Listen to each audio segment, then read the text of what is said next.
আসসালামু আলাইকুম এভরিওয়ান, আশা করি সবাই ভালো এবং সুস্থ আছেন। তো আজ আমরা দেখব ব্যাটস ক্লাসেস। আমরা ব্যাটস এর ক্লাসেস গুলো স্টেপ বাই স্টেপ দেখব।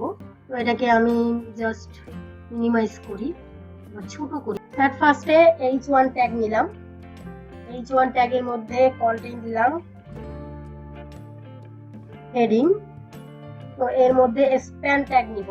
স্প্যান ট্যাগের মধ্যে দিলাম 1। তো যখন আমরা এটা h1 লিখলাম, h1 এর মধ্যে স্প্যান দিলাম, স্প্যান ট্যাগ নিলাম।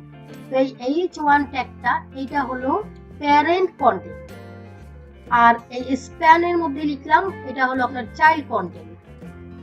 তো আমরা ব্যাটস কেন ইউজ করি? এই আপনি দেখেন যে আমি যখন এই চাইল্ড কন্টেন্ট h1 এর মধ্যে স্প্যান কন্টেন্ট 1 লিখলাম, তখন দেখেন এইটার স্কেলিং কিন্তু সেম না। এই হেডিংটার একটু উপরে কিন্তু এই 1। তো ব্যাটস ইউজ করি আমরা যে যাতে এই ব্যাটস ক্লাসের মাধ্যমে আমরা প্যারেন্ট কন্টেন্ট এন্ড চাইল্ড কন্টেন্টকে স্কেলিং করতে পারি, সেম স্কেলে রাখতে পারি। তো দেখেন আমরা হেডিং ট্যাগ নিলাম, এর মধ্যে স্প্যানের মধ্যে আমি ব্যাটস ক্লাস দেব। ক্লাস দিলাম ব্যাটস,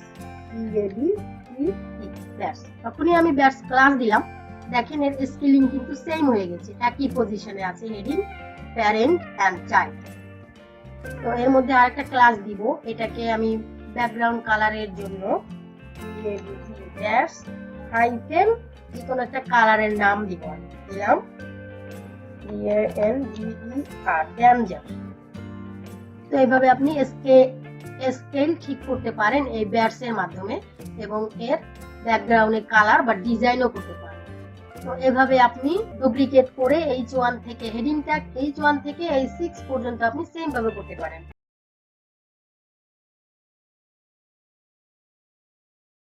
এখানে আপনি কালার চেঞ্জ করে দিতে পারেন। যেমন এখানে দিলাম আমি ওয়ার্নিং দিলাম, তারপরে এখানে দিলাম সাকসেস। তারপর আমি যে কোনো কালার এখানে আপনি ইউজ করতে পারেন, অনেক কালার আছে। তো এটা আমি দেখাচ্ছি না, এখন এটাকে আমি কেটে দিচ্ছি।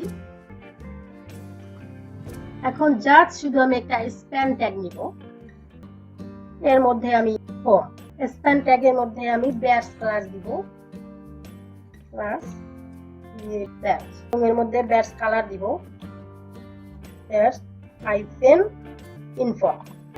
দেখেন এখানে বর্ডার রেডিয়াস, এখানে কিন্তু বর্ডার রেডিয়াস কম, কিন্তু আপনি যদি বর্ডার রেডিয়াস আরো বাড়াতে চান তাহলে এর জন্য ক্লাস হচ্ছে ব্যাটস হাইফেন পিল, পিআই ডাবল পিল। দেখেন এটা কিন্তু বর্ডার রেডিয়াস বেড়ে গিয়েছে। আমি একটু এটাকে দিচ্ছি, প্যাডিং দিচ্ছি। এখানে প্যাডিং কি বলে পি, চারদিকে প্যাডিং দিব। সো পি হাইফেন 2 দিলাম, দেখেন এটা বড় হয়ে গেছে। যদি আমি এখানে 4 দেই আর একটু বড় হবে। এরপরে একটা বাটন ট্যাগ নিব। তো বাটনের মধ্যে দিলাম মেসেজ বা নোটিফিকেশন দিলাম, এর মধ্যে স্প্যান ট্যাগ নিলাম, স্প্যান ট্যাগ দিলাম, স্প্যামের মধ্যে দিলাম 20। যেমন আমাদের ফেসবুকে অন্যান্য মেসেজ যখন আমরা দেখি তখন এখানে নোটিফিকেশনে আমাদের যে কতগুলা নোটিফিকেশন আছে, অথবা মেসেজে কতগুলা মেসেজ আছে, এখানে কিন্তু আমাদের এটা হাইলাইটস করা থাকে। আমরা যখন এই বাটন দিলাম তার মানে এটা হলো প্যারেন্ট কন্টেন্ট, চাইল্ড কন্টেন্ট হচ্ছে স্প্যাম। তো চাইল্ড যেটা, এটা কিন্তু দেখেন এখানে বড় দেখাচ্ছে, কিন্তু এটা কিন্তু একটু উপরে। তো আমরা এটাকে স্কেলিং সেম করব, তাই আগে আমি এই বাটনের টাইপ দিচ্ছি,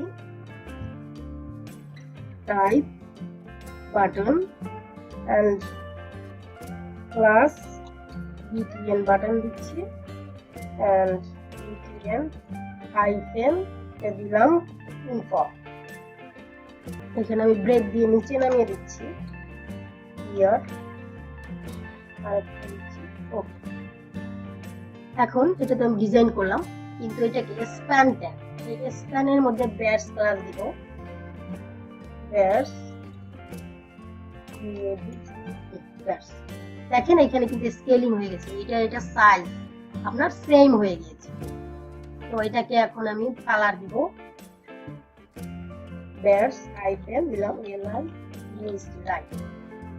দেখেন এরকম এরকম ডিজাইন কিন্তু আমরা দেখি যে এইভাবে আমি এটাকে ডুপ্লিকেট করে দিচ্ছি জাস্ট মেসেজ। দেখেন আমরা এরকম কিন্তু অনেক ডিজাইন আমরা দেখি আমাদের ফেসবুকে বা অন্য যে মেসেজিং আমাদের যে অ্যাপগুলো আছে সব জায়গায় মেসেজে আমরা এরকম দেখি। তারপরে এটাকে আমরা অ্যাঙ্কর ট্যাগের মধ্যেও করতে পারি। যেমন এখানে আমি একটা অ্যাঙ্কর ট্যাগ নিচ্ছি, ট্যাগ দিয়ে দিচ্ছি, একটা অ্যাঙ্কর ট্যাগ নিলাম, এখানে আমি হোমে দিলাম। তো সেম ভাবে এই অ্যাঙ্কর ট্যাগের মধ্যে ক্লাস দিলাম ব্যাজ, তারপরে এটার ব্যাজ হাইফেন ইনফো।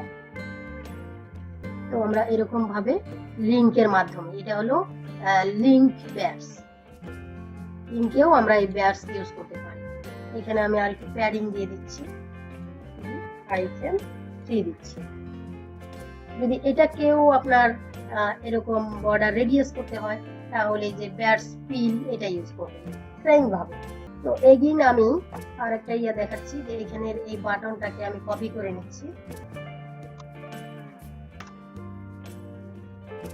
এই বাটনের মধ্যে আমি আরেকটা স্প্যান ট্যাগ নিচ্ছি,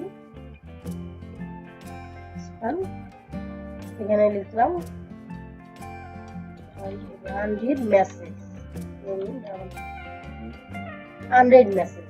তো আমি চাচ্ছি যে এখানে আমার কোনো কন্টেন্ট থাকবে কিন্তু সেটা আমি আমার ইউজারদের বা ফন্ট এন্ডে যারা ইউজ করবে ইউজার তারা এটা দেখবে না, এটাকে আমি হাইড করে রাখবো।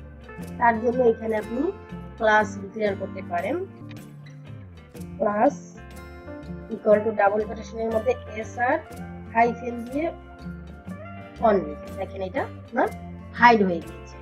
এইভাবে কোনো কন্টেন্ট যদি আপনি হাইড করে রাখতে চান যে শো করাবেন না তাহলে আপনি এই ক্লাসের মাধ্যমে এটা করতে পারেন। তো আশা করি ব্যাজ আপনি কেন কিভাবে ইউজ করবেন এটা ভালোভাবে বুঝতে পেরেছেন। তো আজকের ভিডিও পর্যন্ত, দেখা হচ্ছে পরবর্তী ভিডিওতে। আল্লাহ হাফেজ।